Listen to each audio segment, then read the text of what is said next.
presented by Soundlibra.com. Explore more titles via the link in the description or at Soundlibra.com.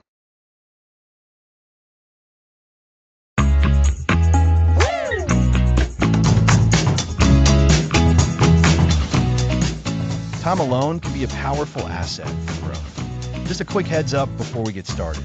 While we're discussing mental well-being, this isn't medical advice, so please consult a professional for your specific health needs. And I'm Lisa. Often, when we think of being alone, we jump to loneliness, but that's not what this series is about. Absolutely not, Lisa. Loneliness is a feeling of distress, while solitude is a chosen state of being alone. It's about intentional time spent by ourselves, for ourselves, leading to personal growth, creativity, and well-being. Think of it as a secret weapon, a hidden asset. A hidden asset. I like that. It's like finding a valuable tool in your own toolbox you never knew you had. But society often sends a different message, encouraging constant connection. Exactly. We're taught that being alone means not being liked, or that something is wrong. Group activities are celebrated. While connection is vital, this emphasis can make us feel anxious when we need time alone. We might feel we're not being productive or valuable if we're not interacting. It's this pervasive idea that being busy equals important, and busy often means being with others. So, deliberately carving out time alone can feel countercultural. Precisely. And that's why we're calling this series the Solitude Advantage. We want to reframe solitude. It's not about withdrawal. It's about intentional self-engagement. It's about creating space for reflection, deeper thinking, and being with your own thoughts without distractions. This isn't just for introverts. That's a really important point. Many assume solitude is only for quiet people, but extroverts can benefit immensely, too. Sometimes, the most socially engaged need that quiet recharge the most. Absolutely. Think of your phone, Lisa. Even the most advanced smartphone needs to be charged. We're all human beings with finite energy.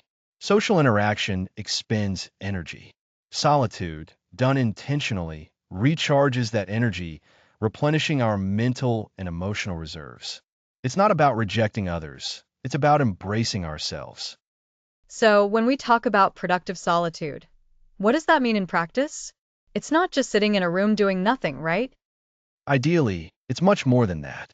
Productive solitude uses that time for self-enriching goals. This could be deep thinking, problem-solving, creative work, mindful reflection, or enjoying a quiet hobby. It's time where you're not passively consuming information or reacting to others, but actively engaging with your inner world or a chosen activity. It's about being present with yourself meaningfully. I think a simple analogy for that could be a gardener tending to their plants. They don't just leave them, they actively weed, water, and prune. Solitude is our active tending to ourselves to ensure we grow and flourish. That's a perfect analogy. You're nurturing your own growth, and this directly impacts our well-being. When bombarded with external stimuli, our minds race. Solitude allows us to slow down that mental chatter, gain clarity, and connect with our own needs and desires. It's about reclaiming control over our attention and inner landscape. So, for listeners thinking, this sounds good, but I don't know how to start, or I'm afraid of what I might find when I'm alone. What's the first step? The very first step is to acknowledge that solitude is valuable. It's not a punishment or a sign of failure. It's an opportunity. And then start small. You don't need a silent retreat. Begin with 5, 10, or 15 minutes of intentional quiet time each day. Perhaps a quiet cup of tea before the family wakes up, a walk in the park by yourself, or simply sitting on a bench without your phone. The goal is to practice being comfortable with your own company. So, start with a very manageable, deliberate time slot and focus on the intention of being alone rather than the fear of it. We're not aiming for perfection, but for practice, right? Exactly. It's a practice. As we practice, we begin to notice the benefits. Our thoughts become clearer, our emotional response is more regulated, and our creativity sparks. We start to understand ourselves better. We learn what brings us joy, what drains us, and what we need to thrive. This self-awareness is foundational to all personal growth. And as we build this foundational understanding of solitude, we can explore its deeper impacts, like how it fuels creativity and sharpens decision-making skills. That's what we'll be discussing in the coming episodes. That's right. In our next episode, we'll delve into the science behind why your brain actually needs this alone time. We'll explore the neurological and psychological benefits solitude offers, proving it's a fundamental human need. So, to recap this episode, we've introduced solitude not as loneliness, but as a powerful, intentional choice for personal growth and well-being. We've emphasized that it's a hidden asset for everyone and that productive solitude involves active self-engagement. The first step is acknowledging its value and starting with small, manageable moments of quiet. And the benefits, from recharging our energy to gaining self-awareness, are immense. Get ready to transform your relationship with time alone. Thanks for listening. Next episode, The Science of Solitude, Why Your Brain Needs Alone Time.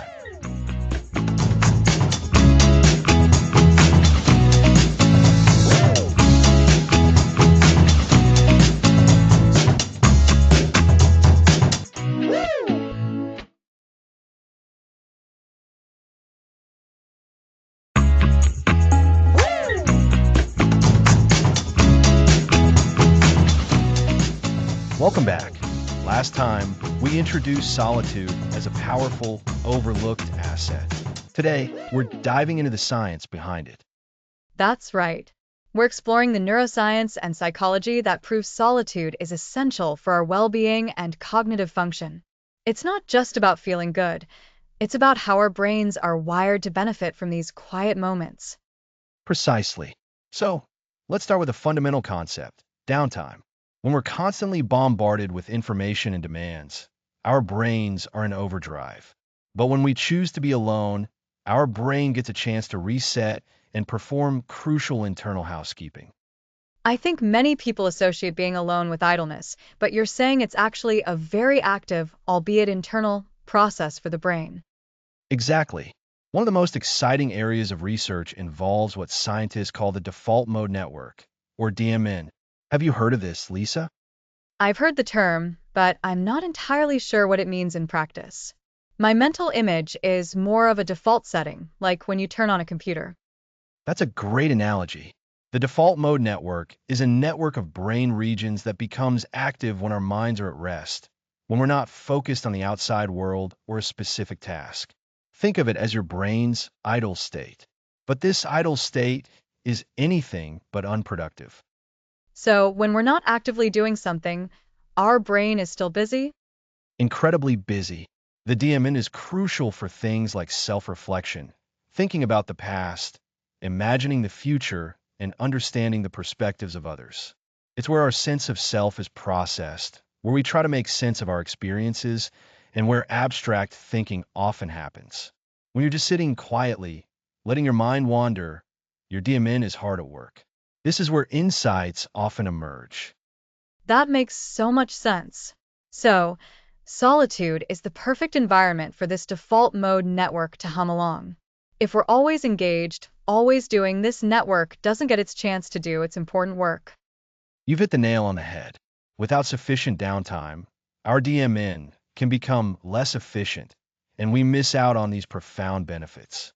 This network is also heavily involved in memory consolidation.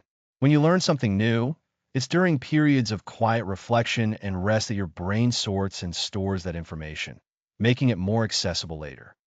So, that feeling of forgetting something right after you learn it, but then remembering it later when you're relaxed, that's the DMN working its magic? Often, yes. It's like your brain's filing system is working overnight to properly categorize and store new data. And this ties directly into problem solving and creativity. When you step away from a challenging problem and allow your mind to wander during solitude, your DMN can connect disparate ideas and form novel solutions. It's the unconscious processing that happens when you're not actively trying to force an answer. It's like your subconscious is chipping away at the problem in the background. I've definitely experienced that. moment when I'm doing something completely unrelated, like walking or washing dishes, and a solution pops into my head. Exactly. That's the DMN at play, often facilitated by periods of solitude. Beyond cognitive benefits, solitude also plays a significant role in emotional regulation. When we're in solitude, we have the space to process our emotions without external judgment or pressure. We can identify what we're feeling, understand why we're feeling it, and develop healthier coping mechanisms. This is so important.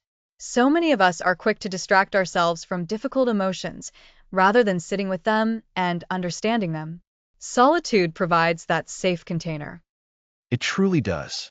Regular solitary reflection can lead to greater emotional resilience. It helps us identify our triggers, understand our reactions, and ultimately gain better control over our emotional responses. Think of it as emotional self-care. So, to recap, we've discussed the default mode network, which is active when we're resting and is key for self reflection, future planning, and understanding others. Solitude gives this network the space it needs to function optimally. Right. And we touched on memory consolidation, the process where our brains store new information, often happening when we're resting. Then there's the impact on problem solving and creativity, where solitary reflection allows our minds to make new connections. And finally, emotional regulation, solitude offering a safe space to process and understand our feelings, building resilience. It sounds like the brain is getting a comprehensive tune up during our alone time. That's a perfect way to put it. It's not just about escaping, it's about engaging with our inner world in a profound way. Even for people who identify as highly social or extroverted, these periods of solitude are not a sign of weakness or unhappiness, but a fundamental need for cognitive and emotional balance. It challenges the idea that if you enjoy being alone, there's something wrong with you. It's actually a sign of a healthy, well functioning brain. Absolutely. The core message remains consistent. Our brains thrive on a balance between engagement with the world and periods of quiet introspection. Solitude is the powerful, yet accessible, tool that allows us to tap into these crucial neural benefits. It makes me want to carve out more intentional moments of solitude, knowing how much good it's doing for my brain, even if I don't consciously feel it in the moment. That's the key, intentionality. We'll delve into how to cultivate these solo experiences more in upcoming episodes. But for now, understanding the science, the why behind the need for alone time, is a powerful first step. It really is. We've learned that solitude isn't empty time. It's rich with neural activity that supports our memory, our problem solving, our creativity, and our emotional well being. Our default mode network is a key player here, and it needs quiet to do its essential work. And that's a wrap for the science of solitude. Next episode, solitude as a creativity catalyst.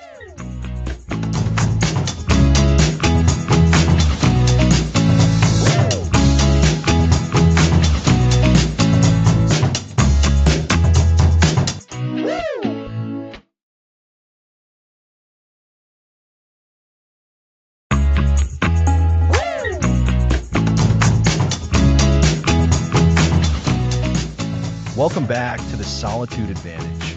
Last time, we explored the science of why your brain needs alone time. Now, let's unlock creativity.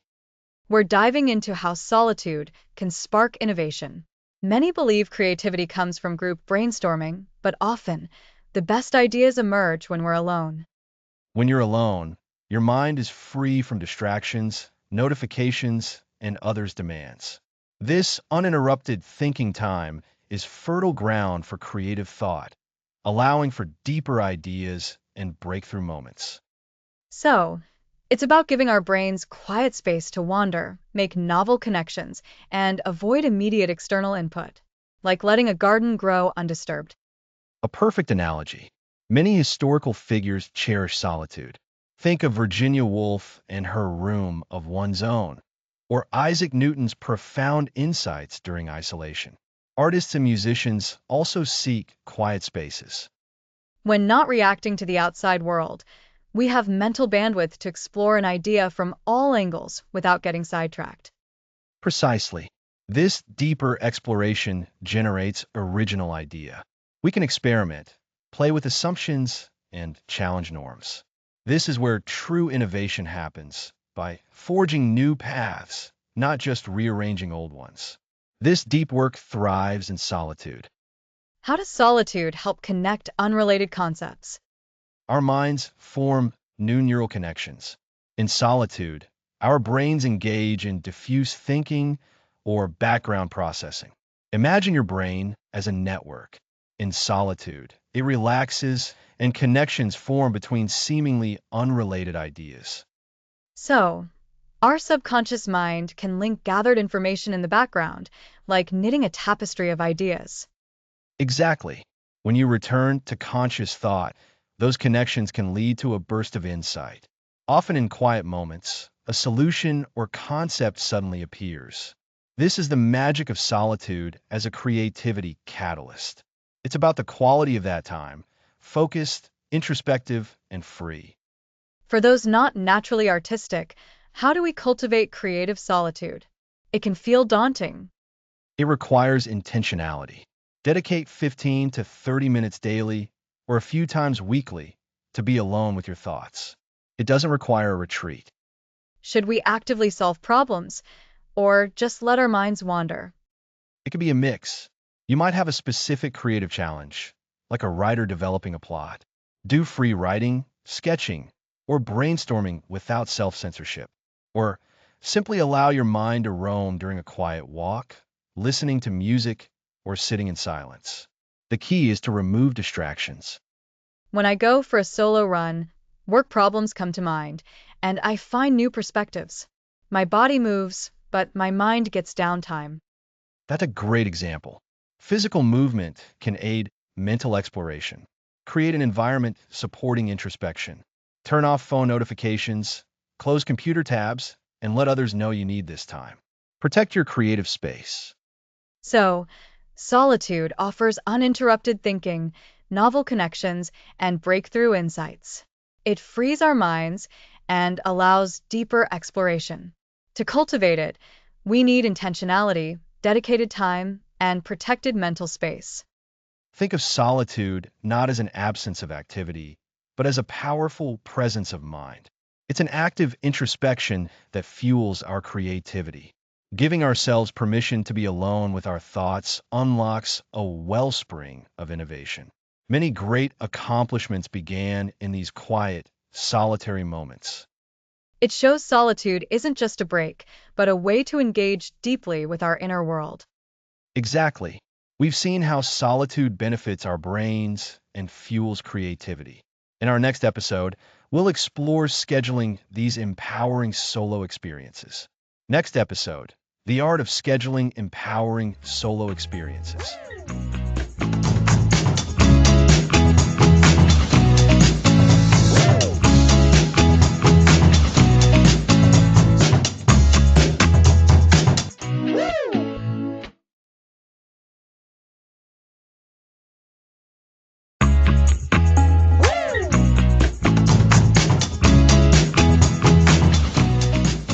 Welcome back to the Solitude Advantage.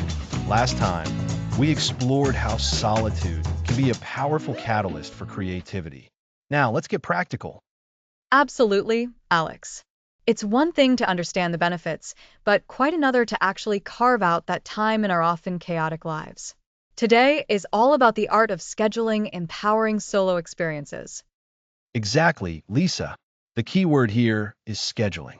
We need to treat our solo time not as a luxury that happens when everything else is done, but as a vital appointment. It needs to be intentional. That's a great way to put it.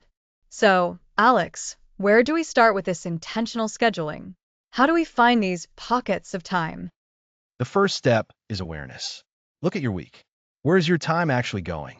Many of us overestimate the essential commitments and underestimate the time spent on less impactful activities. Ah, the black hole of endless scrolling. I know that one well. So, it's about identifying what's truly necessary versus what's just filler. Precisely.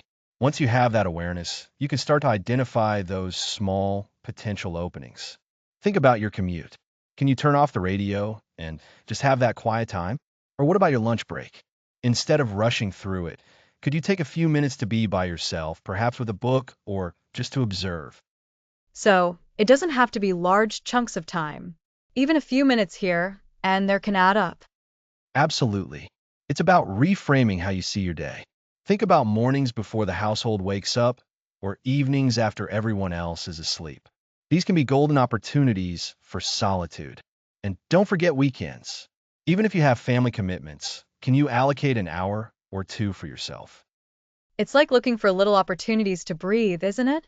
And then, I assume, we need to actively put it in our calendars. Yes, this is crucial.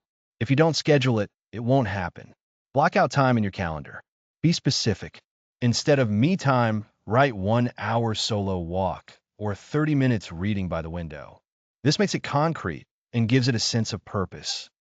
And treating it like a non negotiable appointment is key. No canceling on yourself. Exactly. It's about valuing your own well being as much as any external commitment. This also requires setting boundaries. When you start creating these solo experiences, you might find that others encroach on that time. That's the tricky part, isn't it? How do you communicate this to others without sounding selfish or like you're excluding them? It's a delicate balance, but it's possible. Frame it positively. Instead of saying, I need time away from you, you can say, I'm going to take some time for myself to recharge so I can be more present when we're together. Or, I'm going to dedicate this hour to reading, and I'll be available after that. So, it's about explaining the benefit to them too, indirectly. You're not just taking time for yourself, you're improving yourself, which in turn can benefit your relationships. Precisely. And be consistent. The more you consistently take this time and clearly communicate your needs, the more likely others will respect it.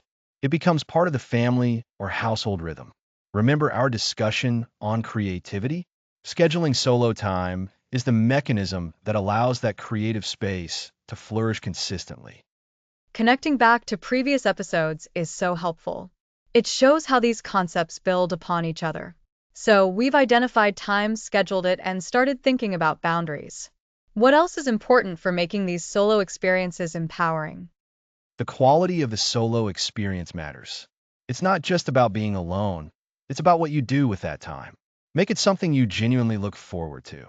It could be pursuing a hobby you love, enjoying a quiet coffee while people watching, going for a nature walk, or simply sitting in silence and reflecting. So, the activity itself should be fulfilling, not just a way to fill time. Yes, and it should align with what you need in that moment. Some days you might need active solitude, like a vigorous hike. Other days you might need contemplative solitude, like meditation or reflecting.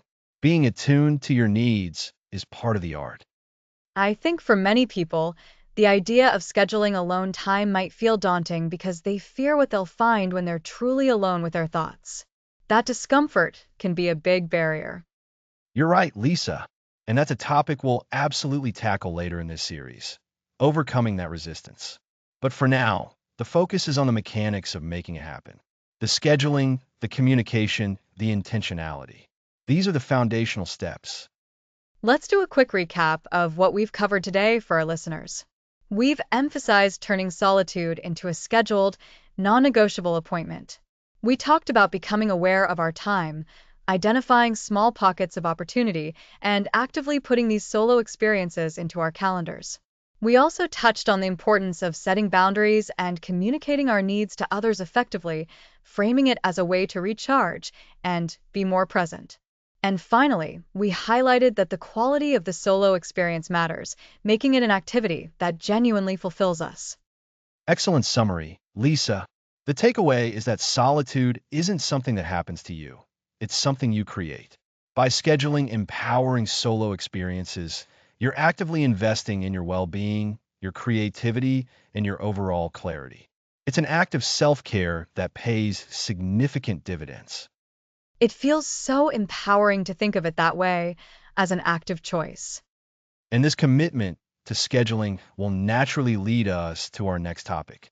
If you're going to be spending dedicated time alone, what's one of the most powerful ways to deepen that experience and capture those insights. Journaling with purpose, I presume?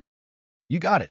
Next episode, Journaling with Purpose, Capturing Your Solo Insights.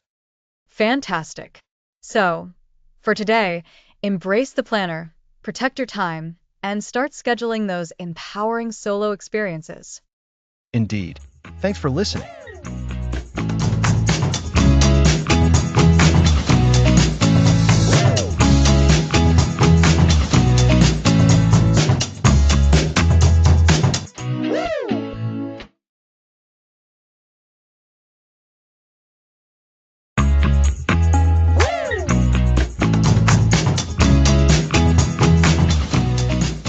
Welcome back. Last time, we explored scheduling empowering solo experiences. That's right, Alex. We learned that solitude is something we can actively create. Now, how do we make the most of those solo moments and capture the insights? Exactly, Lisa. Today, it's journaling with purpose, capturing your solo insights. Journaling is a powerful companion to solitude, helping you process thoughts and solidify what you learn away from distractions. I love that framing, Alex. Journaling as an active companion. It helps catch those valuable insights, like a net in a bubbling stream of thoughts. Precisely. Think of solo time as planting seeds of reflection. Journaling waters them, helping them grow into understanding. There are many ways to journal, and the best is often what feels most natural. So, what are some of those ways, Alex? Free writing or structured methods? You've nailed it. We have free writing or stream of consciousness and structured techniques with prompts. Let's start with free writing. Just open your journal and write without censoring. Let your thoughts flow. No worrying about perfection? Absolutely not. Free writing allows your subconscious to speak. You might uncover deep fears or new ideas. It's about emptying your mind to discover what's truly there. That sounds liberating. Giving your brain permission to just be. Exactly. It's where creativity sparks. Remember solitude as a creativity catalyst? Free writing taps into that, connecting thoughts in novel ways unburdened by polish. Okay, so free writing is uninhibited. What about structured approaches? Structured journaling uses prompts, questions, or topics. For example, what challenged me today and how did I respond? Or what am I grateful for and why? These provide direction. Those prompts are helpful when feeling stuck or wanting to focus solitude on problem solving. You're right. They direct focus. For decisions, prompts like pros and cons of option A versus pros and cons of option B bring clarity. We use journaling structure to support solitude's clarity. So, the journal partners in decision making, actively working through a problem. Precisely. There are gratitude journals, bullet journals, and even morning pages, 3 pages of stream of consciousness writing first thing. 3 pages. That's a commitment. It can be, but the idea is to clear mental clutter early, making your day clearer and more focused. It declutters your mind before the day truly begins, perfect for a day with scheduled solitude. That's a great point. So, structured or freeform, journaling is active engagement. But how do we capture those insights? Writing is one thing, retaining is another. That's the crucial next step. Capturing involves consistency. Regular journaling builds momentum. And reflection on your journaling. Don't just write and put away. Reread your entries. So, it's not just writing, but reviewing and processing what you've written. Exactly. Your journal is a dialogue with your future self. Rereading reveals recurring themes, patterns, or solutions. This reinforces lessons and shows your growth, like looking at old maps to see how far you've traveled. That's a wonderful analogy. It provides concrete evidence of solitude's benefits. You see how solo experiences led to breakthroughs. Absolutely. Another way to capture is to make insights actionable. If you identify a habit to cultivate or break, write a specific, small step. For example, if social media overwhelms you, an action item might be, tomorrow, I will set a timer for 15 minutes for social media use. So, the journal entry transitions from reflection to a mindful to-do list. Precisely. Over time, your journal becomes a personal treasure trove. It's a record of your journey, challenges, triumphs, and evolving self-understanding. When unsure, you find wisdom from your past self and continuity. Solitude becomes an asset you can leverage. It's like building a personal archive of self-discovery, all thanks to dedicated alone time and journaling to process and solidify what we find. That's a perfect summary, Lisa. We scheduled solitude, and now we're equipping ourselves with tools like journaling to capture and benefit from it. We're turning passive moments into active periods of self-awareness and growth. Journaling with purpose turns quiet hours into tangible insights. So, to recap, journaling can be free-form or guided. The key is consistent writing, rereading, reflection, and making insights actionable. Your journal becomes a record of growth, a source of wisdom, and proof of your solitary time's power. Indeed, as you practice this, insights from solitude will deepen, and your ability to capture them will strengthen. It's a continuous cycle of discovery and integration. This has been so insightful, Alex. It reinforces how much we gain from intentionally engaging with alone time. Absolutely. And as we move forward, we'll explore finding solace and rejuvenation in an even more profound way. Nature. Exactly. Next episode, we'll be exploring nature's embrace, finding solace in the natural world. You won't want to miss it.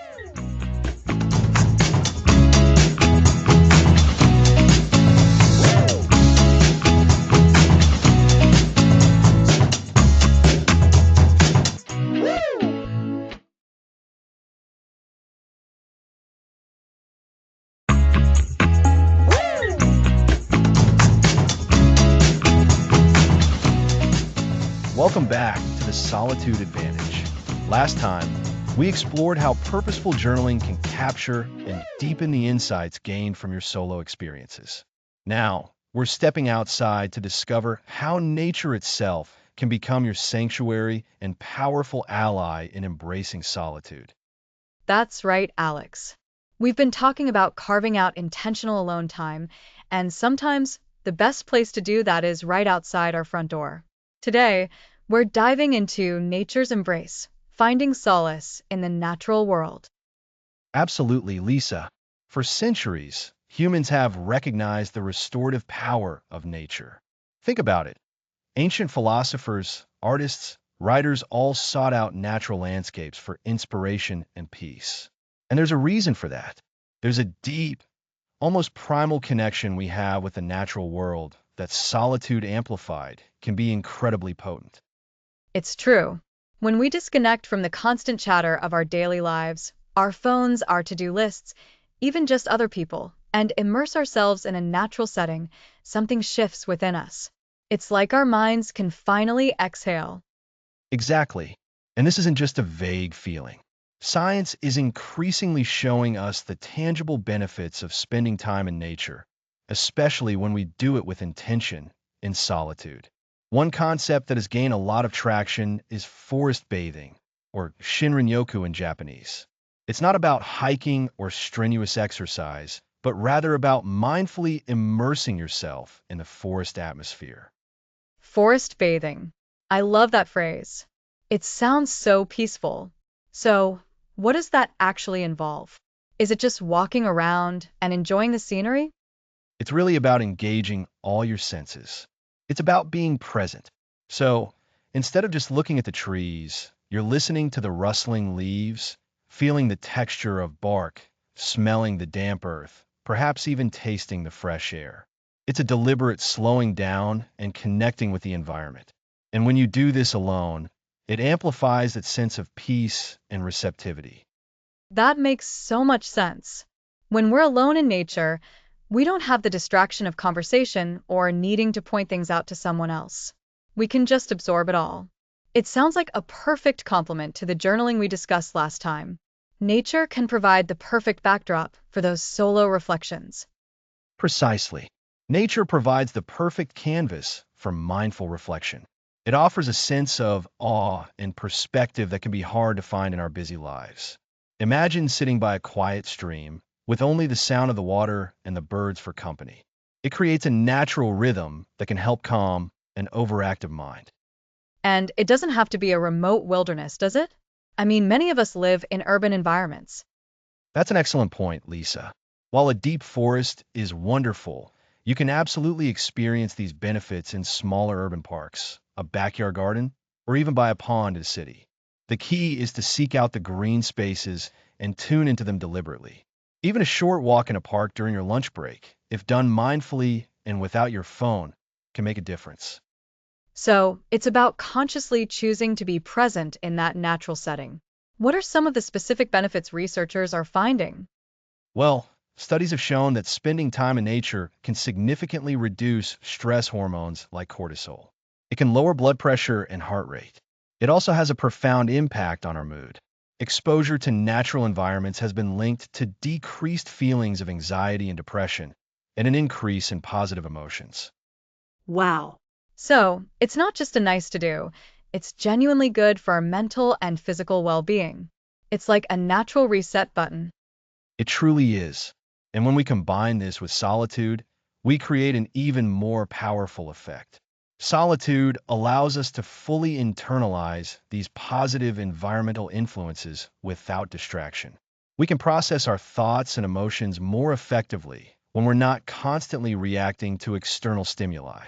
Nature provides a calming, grounding presence that allows our inner world to settle.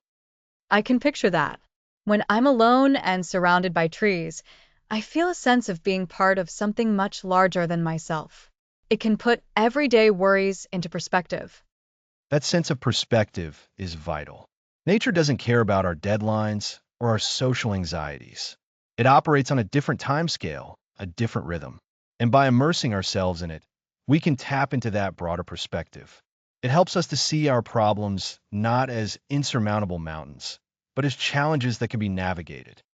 And how does this connect back to creativity, Alex? We've touched on creativity in previous episodes. Nature is a magnificent muse. The patterns of leaves, the complexity of spiderweb, the sheer resilience of a plant growing through concrete. These are all powerful metaphors and sources of inspiration. When you're alone in nature, your mind is free to wander, to make new connections.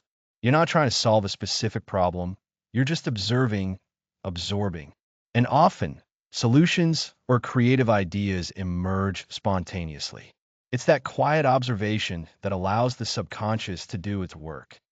So, it's like letting your mind roam freely within a beautiful, calming environment.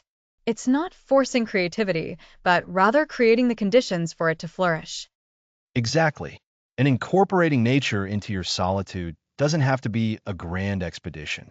It can be as simple as finding a quiet bench in a park for your morning coffee, taking a solitary walk along a riverbank, or even just sitting by a window and gazing at trees. The intentionality is what matters. I think that's a really important takeaway. It's about bringing awareness to these opportunities, however small they may seem. We don't need a whole week off to go camping to benefit. Right? And to make this even more actionable, think about scheduling your solitary nature time just as you would any other important appointment. Put it in your calendar.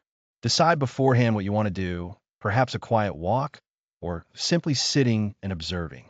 And commit to being present and unplugged during that time. So, to recap for our listeners, nature offers profound benefits for our mental and physical well being, reducing stress, improving mood, and fostering creativity. By embracing solitary time outdoors, even in small urban green spaces, we can amplify these effects. The practice of forest bathing, or Shinrin-yoku, encourages us to engage all our senses and be present in the moment. And this natural immersion can provide a much needed sense of perspective and awe, making it a perfect partner for purposeful reflection and journaling. That's a fantastic summary, Lisa. Nature's embrace, combined with the power of solitude, is a readily available, incredibly potent tool for rejuvenation and deeper self-connection. So, this week, I encourage everyone to find a way to carve out some intentional, solitary time in nature. You might be surprised by the solace and clarity you find. It sounds like the perfect antidote to modern day overwhelm. And it sets us up beautifully for our next episode. Indeed. Next episode, we'll tackle a crucial distinction that often causes confusion: solitude versus loneliness. That's coming up on the Solitude Advantage.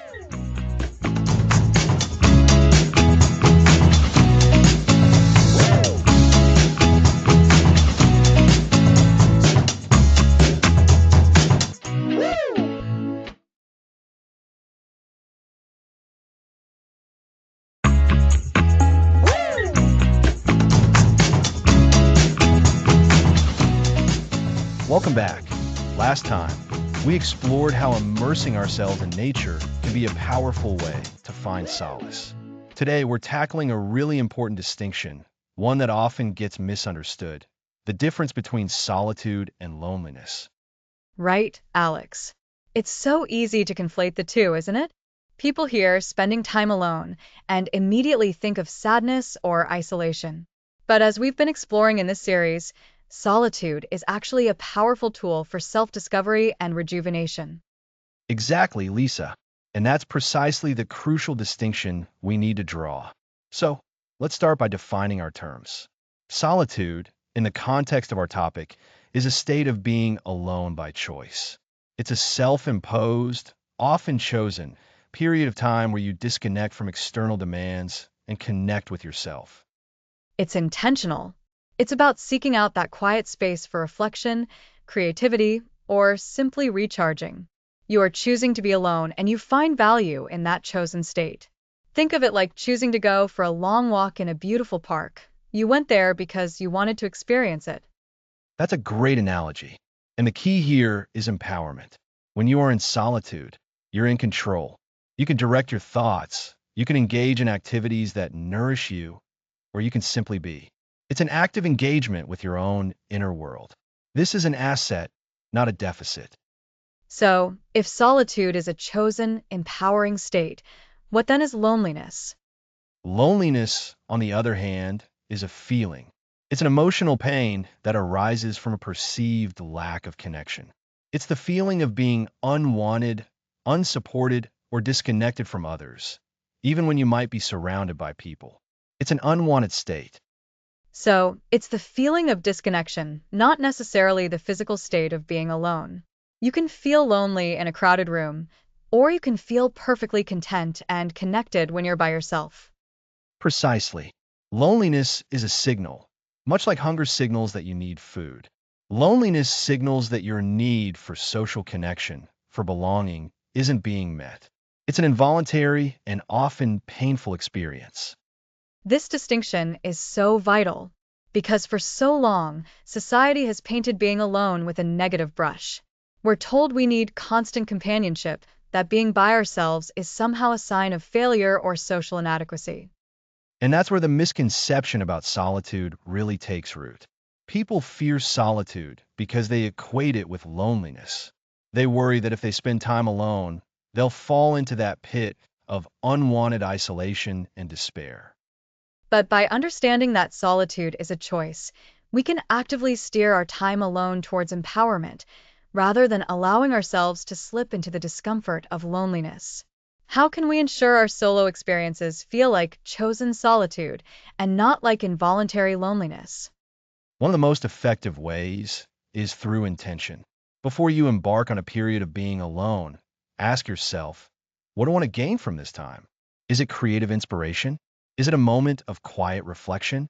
Is it simply to rest and recharge without external demands? Setting a clear intention acts as a compass. It gives your time alone a purpose, transforming it from an empty void into a purposeful journey. So instead of just being alone, you're actively engaging in solo creative work or seeking peaceful introspection. Absolutely. And this ties back to what we discussed in earlier episodes. If your intention is to connect with nature, as we talked about last time, then that dedicated time in the woods or by the sea is solitude. You're choosing that experience to gain something positive. And when you're journaling, as we covered in episode 5, that's also a form of chosen solitude. You're intentionally engaging with your thoughts and feelings to gain clarity. It's not about being cut off from the world, it's about being deeply connected with yourself. Exactly. Another strategy is to create a comfortable environment. If you're choosing solitude, make it an inviting experience. Have a favorite book, some soothing music, or materials for a hobby you enjoy. Make your alone time feel like a retreat, not an exile. That's a really practical tip. It's about making your alone space a place you want to be. It's about adding comfort and positive associations to your solo time. And it's also about acknowledging your social needs. Crucially, choosing solitude doesn't mean you don't value connection. It means you understand that well-being requires a balance of both connection and solitude. They are not mutually exclusive. They are complementary. This is a really important point, Alex. We need healthy social connections, but we also need healthy time alone. One doesn't negate the other. In fact, strong self connection through solitude can actually improve our relationships. Indeed, when you feel content and centered within yourself, you approach social interactions from a place of fullness, not neediness. You can offer more authentically to others when your own cup is sufficiently full. So, to recap for our listeners, solitude is a chosen, empowering state of being alone. It's about intentional connection with oneself. Loneliness, on the other hand, is an unwanted feeling of disconnection from others. It's a signal that your social needs aren't being met.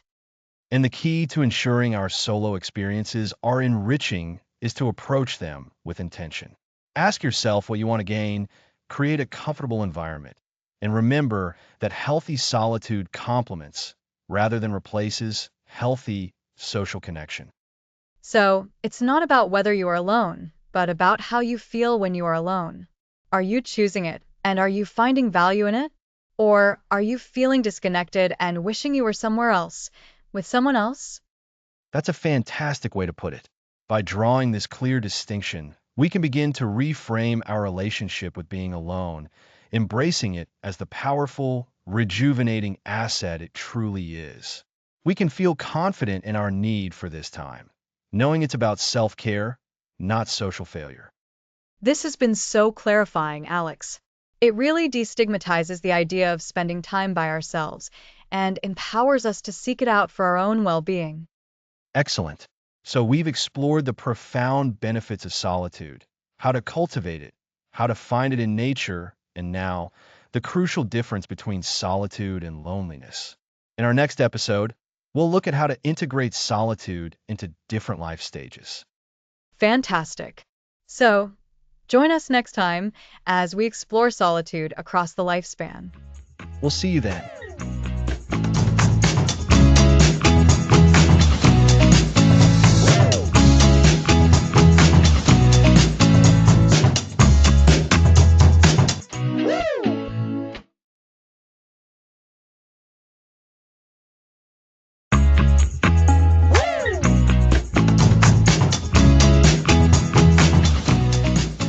Welcome back to the Solitude Advantage. Today, we're exploring how solitude adapts across our lives. That's right, Alex. We all need solitude, but the way we need it and the opportunities we have for it certainly change as we grow older. It's not a one size fits all concept, and understanding those nuances can make it an even more powerful tool. Exactly. Let's start with adolescence. Teenagers are often bombarded with social pressures and the constant need to connect, especially with digital communication. Yet, this is a critical time for self-discovery. It is. Teenagers are figuring out who they are, separate from their family and their peer groups. Solitude can be a vital space for that exploration. It's where they can experiment with their identity, process their emotions without immediate judgment, and develop a sense of self that isn't solely defined by external validation. And this doesn't have to be lengthy periods. Even short bursts of intentional alone time, turning off notifications for an hour, taking a walk by themselves, or simply locking their bedroom door to read or listen to music, can be incredibly beneficial. It's about creating that small pocket of peace to just be with themselves. I think the key for this age group is making it feel empowering, not isolating. It's about reclaiming a small piece of their world when so much of it feels dictated by others. We can frame it as gaining control rather than being forced into being alone. Absolutely. Moving into young adulthood, say from the late teens through our 20s, the landscape changes again. This is typically a time of significant transitions: higher education, starting careers, forming serious romantic relationships, and establishing independence. This phase can feel like a whirlwind. There are so many demands on our time and energy. Solitude here becomes crucial for grounding ourselves amidst all that change and decision making. It's where we can process career choices, relationship dynamics, and our evolving goals. It's also when we begin to define our own routines and habits. And intentionally scheduling solo time can be a powerful act of self-care. Think about people who use their commute time to listen to podcasts or dedicate Sunday mornings to a quiet coffee and reflection before the week kicks off.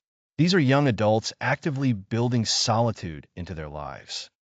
And it's a way to maintain balance, isn't it? If your social life is very active or your work demands constant interaction, solitude provides that essential counterpoint. It prevents burnout and helps you maintain your own perspective. Precisely. Now, let's consider middle age.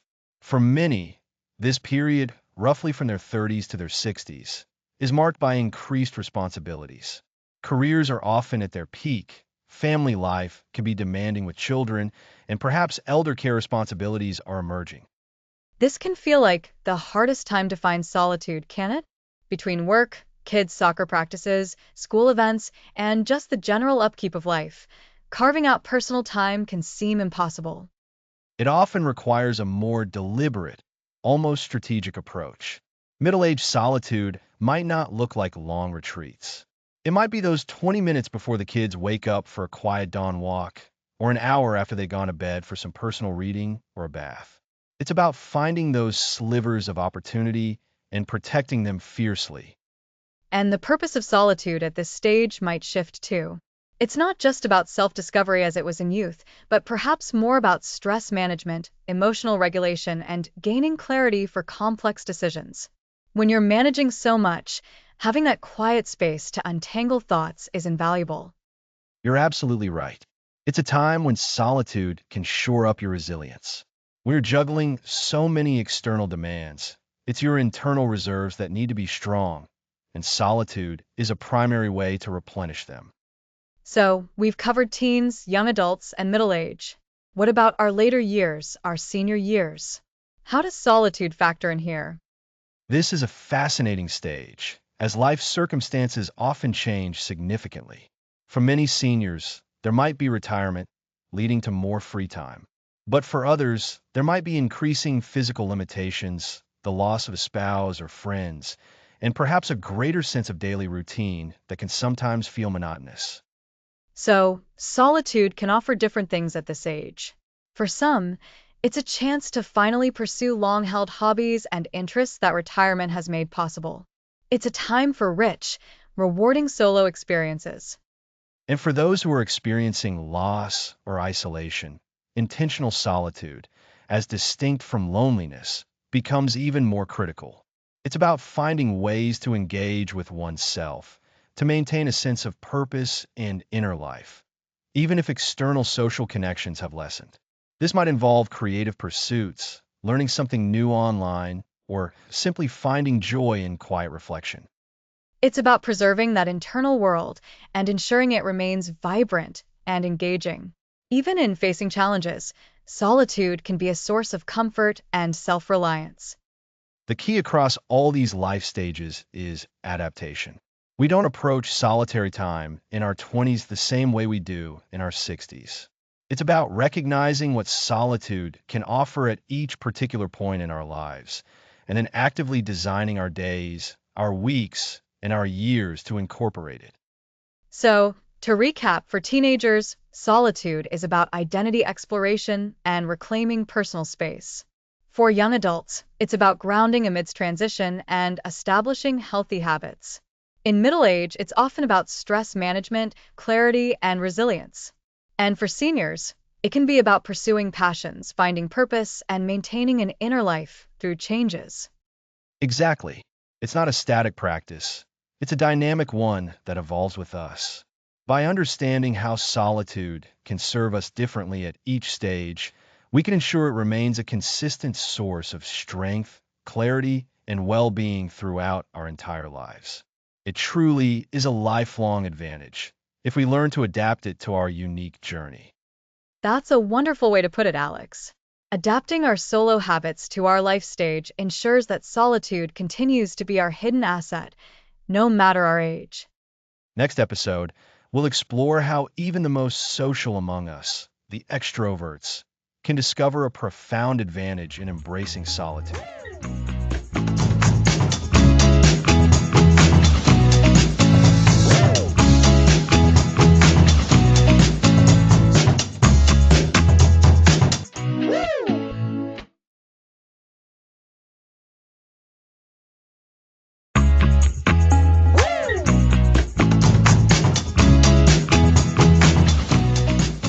Welcome back to the Solitude Advantage. Last time, we explored how solitude can be a powerful tool throughout different stages of life.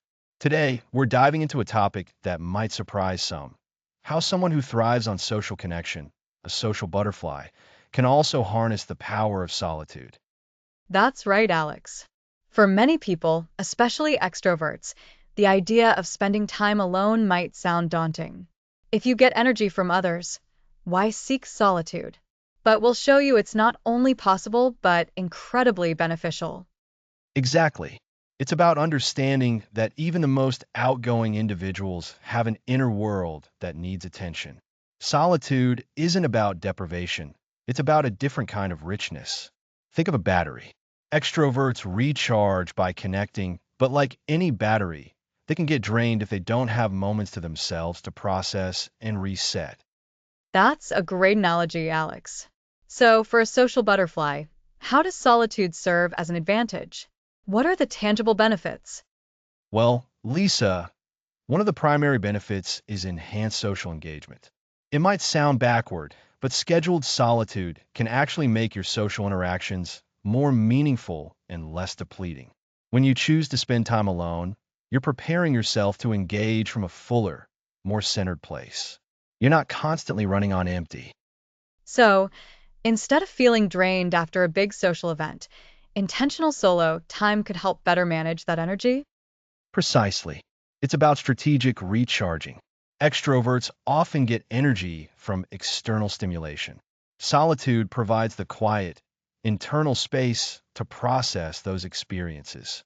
It's like taking your phone on airplane mode to let it recalibrate. Without this, you might feel socially exhausted much faster. That makes sense. It's not about fewer social interactions, but better quality interactions because you're not running on fumes. What else?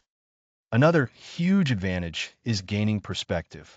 When you're constantly in the mix of social life, it's easy to get caught up in group dynamics. Solitude offers a quiet space to step back, reflect on your own thoughts, feelings, and goals, independent of external influences. This clarity can be incredibly powerful. So, if you're facing a decision or trying to understand your own feelings, stepping away to think it through alone can offer a clearer path? Absolutely. It allows you to connect with your own inner voice. Extroverts might find it easy to bounce ideas off others, but sometimes the most important conversations are the ones we have with ourselves. This internal dialogue is fostered in quiet, solo moments. I can see how that would be valuable. It's about ensuring your actions and decisions are truly aligned with your own core values. Exactly. And this leads to another point: deepening self-awareness. When you're alone, you're not performing for anyone. You're simply being. This allows for a raw, honest look at your own habits, your reactions, and your personal growth. For extroverts who are energized by external feedback, this internal, unfiltered self-awareness is a vital counterbalance. So, it's like giving yourself a personal checkup. You need to check in with yourself when no one else is around. Yes, and it also helps in cultivating inner resilience. When you know you can be comfortable and effective in your own company, You become less reliant on external validation or constant social interaction to feel good. This builds a deeper sense of self-reliance and emotional strength. That's such an important point. It sounds like it's about building a robust internal foundation, so the external connections are a source of joy and energy, not a crutch. Precisely. Now, the big question for many social butterflies is, how do I actually do this? How do I intentionally schedule and enjoy solitude without feeling like I'm missing out? Help us out here, Alex. What are some practical strategies for someone who thrives on connection? The first key is small, intentional doses. You don't have to go into a week-long silent retreat. Start with 30 minutes to an hour. Schedule it like you would any important social engagement. Maybe it's a quiet coffee before meeting friends, a walk in the park alone, or dedicating 30 minutes before bed to read without distractions. So, it's about consistency over duration. Little bursts of planned alone time. Exactly. And make those moments purposeful. Instead of just aimlessly sitting, decide what you want to get out of that solo time. Do you want to reflect on your week? Plan your upcoming social events? Simply savor a quiet moment? Having a gentle intention can make the experience much more rewarding, That helps to frame it as an activity rather than just an absence of people. right? Another strategy is to integrate solitude into existing routines. For instance, if you enjoy a morning workout, could you do that alone before anyone else is awake? Or perhaps your commute could be a time for quiet reflection. So, looking for natural pockets of time that are already somewhat separated from constant interaction. Yes, and importantly, reframe your mindset. Instead of thinking, I have to be alone now, try get to have this quiet time to myself. See it as a privilege, an opportunity for self-enrichment, rather than an obligation. This mental shift can be transformative. That reframing is crucial. It's about shifting from a feeling of lack to a feeling of abundance, that you are adding something valuable to yourself. And finally, communicate your needs. If you have a partner, family, or close friends, you can let them know, I'm going to take a little quiet time for myself this afternoon to recharge. I'll be back and ready to connect later. Most people will understand and respect that. It's about healthy boundaries, not withdrawal. That's a really practical piece of advice. Being open about it can prevent misunderstandings and ensure your loved ones know you're not pushing them away. So, to recap for our listeners, especially those who are naturally drawn to social connection, embracing solitude, even in small doses, is a powerful way to enhance your social interactions, gain valuable perspective, deepen self-awareness, and build inner resilience. You can start small with intentional, purposeful solo moments. Integrate them into existing routines. Reframe your mindset to see it as a benefit and communicate your needs. Solitude for the social butterfly isn't about being a hermit. It's about being a more vibrant, balanced, and well-resourced person. It really underlines that the solitude advantage is for everyone, no matter your natural inclination towards social interaction. It's about finding the right balance that works for you. Excellent summary, Lisa. And that brings us to the end of this episode. Next episode, Overcoming Resistance, Facing the Discomfort of Solitude.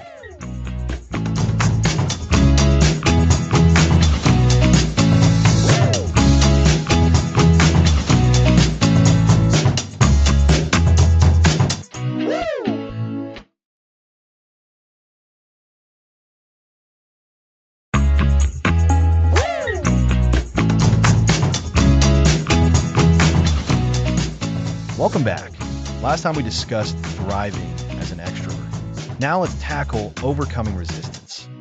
Alex, we've spent a lot of time talking about the benefits of solitude, but let's be real, for many, the thought of being alone brings up nerves. Absolutely. Constant stimulation makes stillness feel jarring. Our brains are used to input from phones or people. Exactly. It's that feeling of, what do I do? Or what if I think about things I'd rather avoid? It can feel like a void that we're taught to fill. A perfect way to put it. We resist the void. This resistance commonly stems from a few places. One is the fear of boredom. We feel like if we're not engaged, we're wasting time. Oh, boredom. That's a big one. I always felt bored meant unproductive. But we've talked about how in those moments, our minds can wander and spark new ideas. Precisely. Boredom isn't the enemy. It's fertile ground for creativity. When we allow it, we give our brains permission to explore our internal landscape instead of frantically seeking external input. Think of a painter with a blank canvas. That blankness holds all the possibility.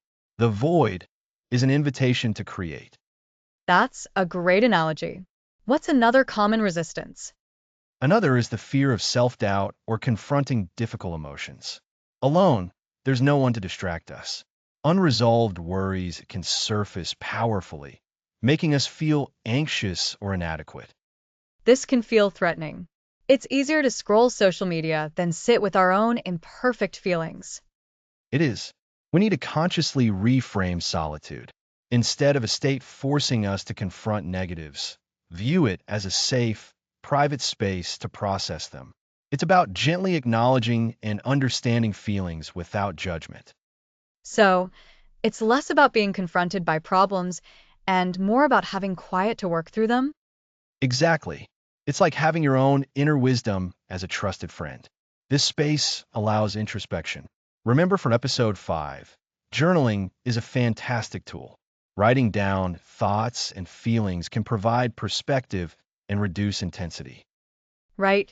Journaling gives internal whispers a more concrete form. What about the feeling of being unproductive? That's huge in our achievement focused culture. Productivity guilt is pervasive. We're often conditioned to believe we're not valuable if we're not actively doing something. Solitude can feel like doing nothing. The key is to redefine productivity for personal growth and well-being. Is it only task completion or also reflection and self-care? I love that. Redefining productivity. So, being still, thinking, recharging, those are forms of productivity too. Absolutely. Think of it as investing in your own operating system. Running nonstop can overheat your system. Solitude is like scheduled maintenance, allowing for updates and optimization that makes you more effective externally. It's not a break from productivity, it's a foundational form of it. That makes so much sense. So, we've identified resistance, fear of boredom, difficult emotions, and productivity guilt. What are some practical strategies to push past these? The first crucial strategy is to start small. Don't aim for a weekend retreat. Begin with short, manageable periods of intentional solitude. 5 or 10 minutes of quiet with a cup of tea. No distractions. Like a tiny dose of intentional alone time? Exactly. During those short periods, focus on cultivating curiosity, not expectation. Instead of, I should be feeling relaxed, try, what am I noticing right now? What sensations are in my body? What thoughts are passing? This shifts focus from performance to observation. Curiosity over expectation. That takes the pressure off. It does. Another strategy is a gentle anchor. While some solitude is stillness, for beginners, a soft focus can help. This could be listening to calming, lyric-less music, mindful activities like knitting or doodling or observing nature. Remember from episode 6 how powerful nature is. So, it doesn't have to be a complete, silent void. It can be gentle engagement that roots you while allowing internal space. Precisely. When difficult thoughts or feelings arise, and they will, the key is not to fight them. Acknowledge them gently, like noticing a cloud. You can mentally label them, anxiety, or a worry about work. Then, gently redirect attention back to your anchor or breath. It's like saying, I see you, to uncomfortable feelings, rather than shoving them away. You've got it. And practice self-compassion. You're learning a new skill. Be kind to yourself. If you get overwhelmed or feel you failed, don't chastise yourself. Acknowledge it and try again later, perhaps with an even shorter duration. Self compassion is vital. It's so easy to be our own harshest critic. It truly is. Finally, reframing. Actively remind yourself why you're doing this. Connect back to the benefits. Increase creativity, better problem solving, greater emotional resilience. When resistance creeps in, pause and think. This discomfort is a temporary signal that I'm stretching myself towards something valuable. So, the discomfort itself is a sign of progress, not failure. Exactly. It's a muscle being worked. Over time, with consistent practice, starting small, being curious, having soft anchors, practicing self-compassion, and reframing, the discomfort will lessen. The void will transform from something to be feared into a welcoming space of peace and possibility. It's about building tolerance, then appreciation. Shifting from I have to be alone to I get to be alone. That's the ultimate goal. And remember, this process is ongoing. There will be days resistance feels stronger. The tools we've discussed are always available. We've talked about overcoming resistance today. Next episode, we're going to dive into how you can use this newfound comfort with solitude for practical problem solving and decision making. Looking forward to it. Thanks for breaking down such a crucial topic, Alex. My pleasure, Lisa. Next time, we'll be exploring how solitude can sharpen your mind for making those tough choices.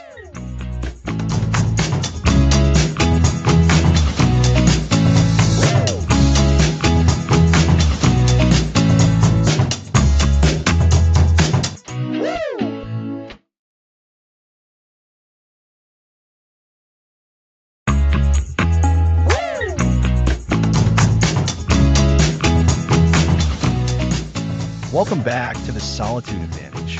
Today, we explore how solitude aids problem solving and decision making. It's the practical application of our solo time, Alex, helping us cut through the noise.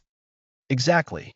When faced with a problem, our usual environment is often distracting, filled with external opinions that can cloud our own judgment.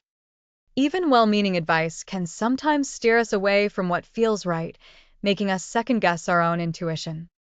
Solitude offers a pristine mental space, like a clear desk, by quieting external noise and amplifying your internal voice. Quieting external noise means reducing the constant demands and opinions from the outside world. Precisely. It's like turning down a loud concert so you can finally hear a faint whisper. This quiet allows you to dissect problems more thoroughly without pressure. And amplifying the internal voice means connecting with our gut feelings and deeper knowledge. Absolutely.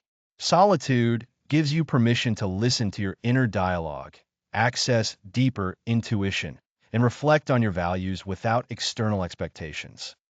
So, in solitude, we can ask, what do I truly want, and what values should guide this decision? Correct.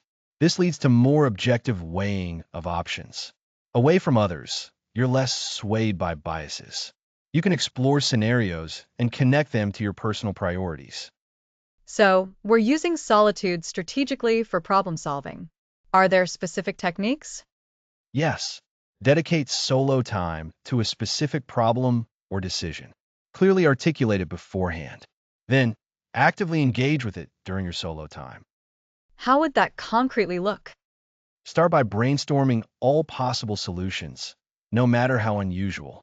Then, analyze the pros and cons, how each aligns with your values, and the potential risks and rewards. So, it's structured reflection, even when alone. Exactly. And don't underestimate patient contemplation.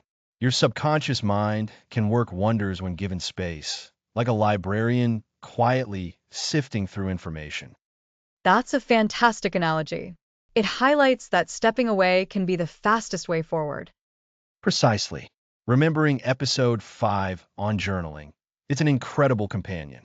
Write down your thoughts and insights during solo reflection to solidify your learning, creating a personal roadmap. Looking back at past journal entries from solo sessions can help us build on previous insights when facing similar challenges. Absolutely. Solitude isn't just being alone, it's being constructively alone. To recap, solitude provides a sanctuary, quieting external noise and amplifying your inner voice. This clarity allows for objective analysis, leading to solutions aligned with your values. Techniques like focused reflection, active problem solving, and mindful contemplation often enhanced by journaling, harness this power. That's a powerful summary, Alex. Solitude is an active skill for sharpening our minds and making better choices. And it becomes more crucial in our connected world. Next time, in our penultimate episode, we'll explore the digital detox solitude, reclaiming your focus in a connected world. That sounds essential. I'm looking forward to learning how to reclaim focus. Me too. Until then, try to find intentional solo time this week to tackle something on your mind. You might be surprised by the clarity you find. Great advice. We'll see you next time.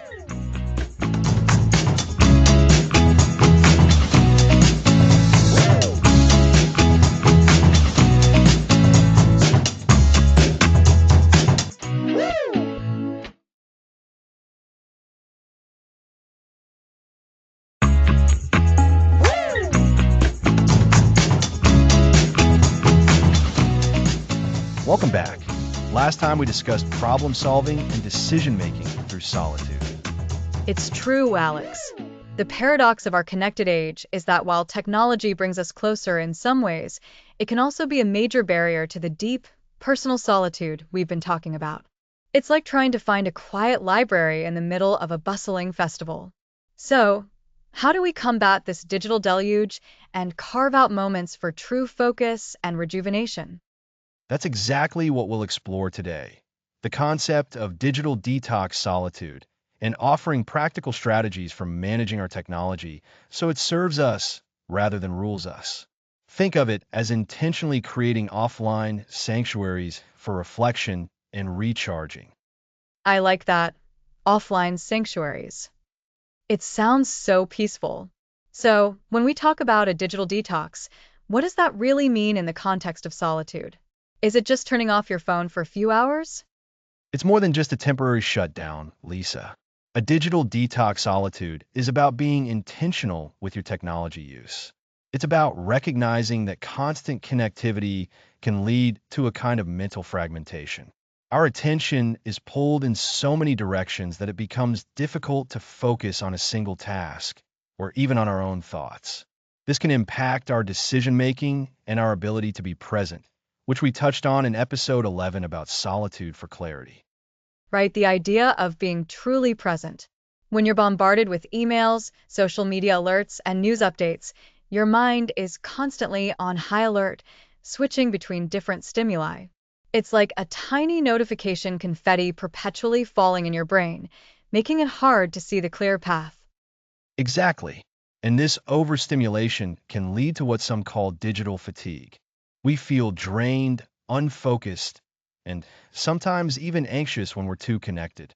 The antidote to this is to consciously disconnect and seek out periods of reduced technological engagement.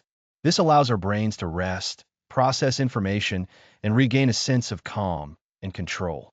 It's about regaining control of your attention. So, for listeners who might be thinking, this sounds great, but how do I actually do it? What are some actionable steps we can take to create these offline sanctuaries? Let's start with scheduling. Just like you schedule meetings or appointments, schedule your offline time. It doesn't have to be an entire day. It could be an hour each evening, a block of time on a weekend morning, or even just during your commute if you're not driving. The key is to make it a deliberate part of your routine. Think of it as a non-negotiable appointment with yourself. That makes sense.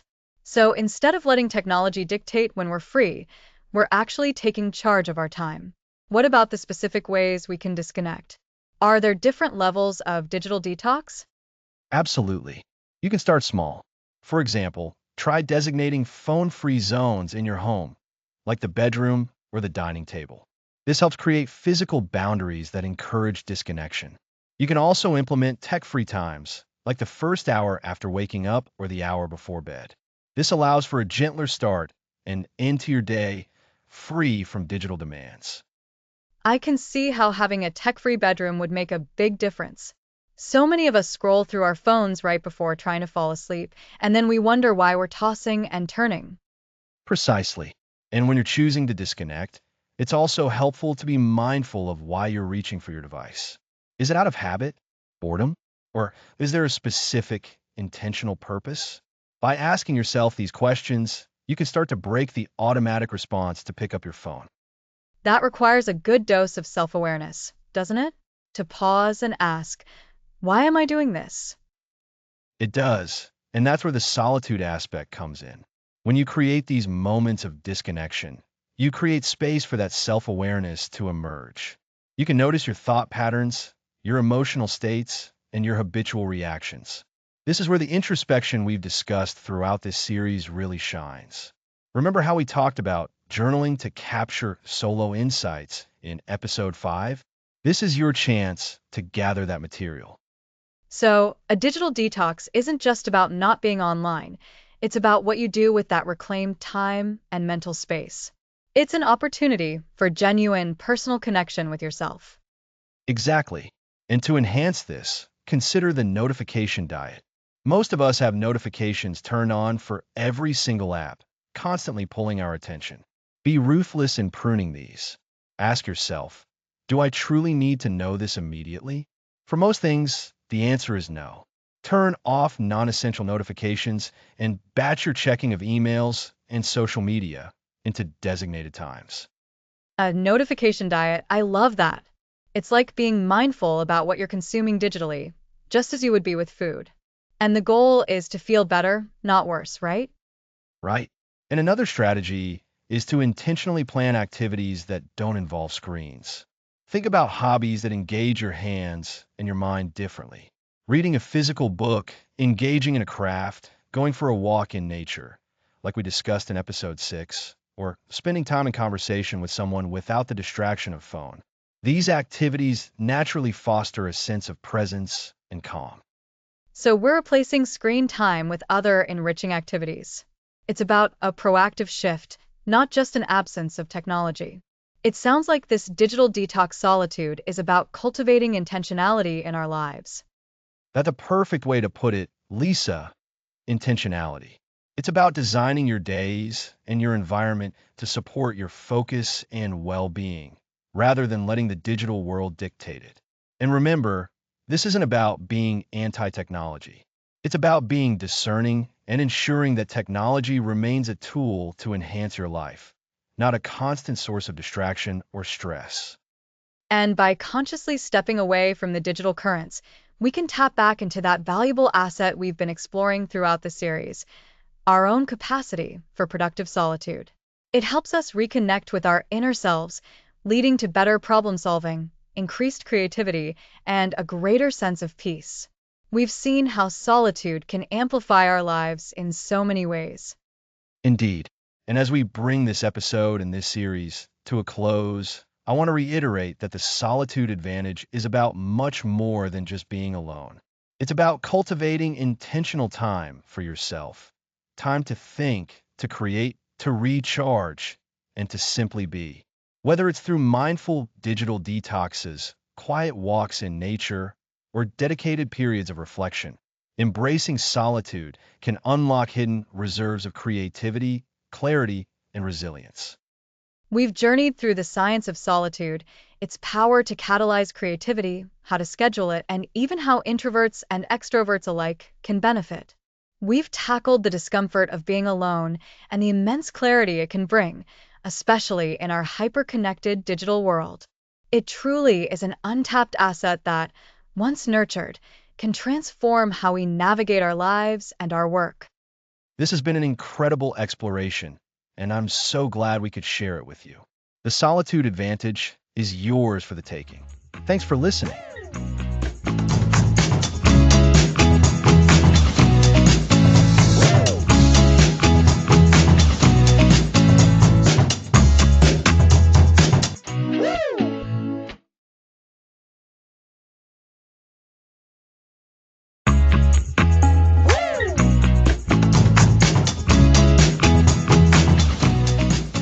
Welcome back to the Solitude Advantage.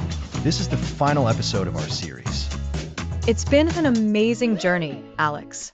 We've learned that solitude isn't about being alone because you have to be, but about choosing to be alone because it's a powerful asset for living a richer, more fulfilling life. It's not a deficiency, but a superpower. Exactly, Lisa. We started by understanding the fundamental neuroscience behind why our brains need quiet time. Remember how we discussed that alone time allows for brain rejuvenation, improved focus, and deeper self-awareness? That's the foundation of the solitude advantage. Right. And building on that, we delved into how solitude acts as a potent catalyst for creativity. By quieting the constant external noise, we open up mental space for new ideas to emerge, for connections to be made, and for innovative thinking to flourish. Who knew that just being alone could unlock so much of our inventive potential? It's truly remarkable. Then we moved into the practical application, scheduling those empowering solo experiences. This wasn't about isolating yourself, but about intentionally carving out time for activities that nourish you, whether it's reading, learning a new skill, or simply reflecting. It's about making your alone time count. And to help us make that time count, we explored the art of purposeful journaling. Capturing your thoughts, insights, and emotions during solitude creates a valuable record of your inner world. It's like building a personal map of your own mind, helping you understand yourself better with each entry. Indeed, we also discovered the profound solace found in nature. Stepping away from the everyday and immersing ourselves in the natural world has a unique way of grounding us and providing a deep sense of peace. Nature is a powerful ally in our quest for meaningful solitude. That was a beautiful reminder that solitude doesn't have to be confined to four walls. And it's so important, Alex, that we consistently drew the crucial distinction between solitude and loneliness. Loneliness is a painful feeling of disconnection, whereas solitude is a chosen state of self-connection and empowerment. A vital point, and one we revisited when discussing how solitude adapts across the lifespan. Whether you're a young student needing focus, a professional navigating complex decisions, or someone in retirement seeking reflection, the benefits of solitude can be tailored to every stage of life. Speaking of professionals, we even touched on how the social butterfly, the extrovert, can reap the solitude advantage. That was a revelation for many, I'm sure, proving that solitude isn't just for introverts. It's about finding the right balance. And we tackled the very real challenge of overcoming resistance and facing the discomfort that can sometimes arise when we first start embracing our alone time. Pushing through that initial unease is where the real transformation begins. Absolutely. That discomfort often melts away as we experience the clarity solitude offers. We saw how it's an incredible tool for problem solving and decision making, allowing us to see situations with a clearer perspective, free from external pressures or opinions. And in our last episode before this one, we explored the digital detox solitude, realizing the importance of stepping away from our screens to reclaim our focus and mental energy in an increasingly connected world. It's about putting down the phone and picking up our lives. So, as we wrap up this series, let's reiterate the solitude advantage is your untapped asset. It's the quiet power within you, waiting to be acknowledged and cultivated. It's the space where your most brilliant ideas are born, where your deepest understanding of yourself resides, and where your resilience is forged. Think of your time alone not as a void to be filled, but as a rich resource to be tapped for creativity, clarity, and deep personal connection. We've provided you with tools and strategies, scheduling intentional solo experiences, journaling with purpose, connecting with nature, understanding the difference between solitude and loneliness, and managing your digital life to protect your precious alone time. Integrating these practices into your daily life is the key to unlocking this advantage. It doesn't require grand gestures. It can be as simple as a 20-minute walk in the park with no phone, dedicating 15 minutes each evening to jotting down your thoughts, or consciously choosing quiet mornings over immediate digital engagement. These small, consistent acts build a powerful habit. And remember, this is a practice, not a destination. There will be days when it feels easier than others, days when the temptation to fill every moment with external input is strong. On those days, recall why you started this journey. Recall the clarity, the creativity, the peace you've experienced. The solitude advantage is about empowering yourself. It's about recognizing that your inner landscape is as vast and as fertile as any external one. By investing in your time alone, you invest in your most valuable asset, yourself.